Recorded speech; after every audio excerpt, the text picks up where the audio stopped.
Protection కాదు, అది Congress party వాళ్ళ అసెట్ ప్రొటెక్షన్ కోసం తీసుకొచ్చారు.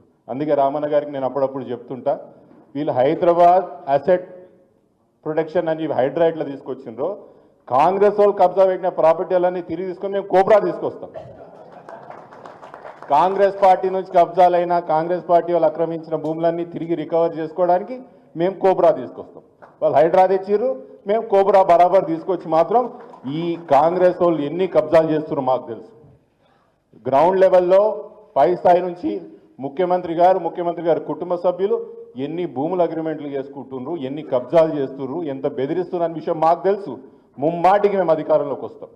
3 సంవత్సరాల తర్వాత అధికారంలోకి వచ్చిన తర్వాత కాంగ్రెస్ పార్టీ వాళ్ళు ఎక్కడెక్కడైతే కబ్జాలు పెట్టిర్రో, హైడ్రాన్ వాడుకొని ఎక్కడెక్కడైతే ప్రజలను బెదిరించి ఎవరైతే ఆస్తులు కొలగొట్టిర్రో, మేము అన్నీ కూడా అప్పుడు అసెట్ రికవరీ అన్నీ కూడా చేసి అప్పుడు న్యాయం ఏందో మేము చూపిస్తామని మనవి చేసుకుంటాం.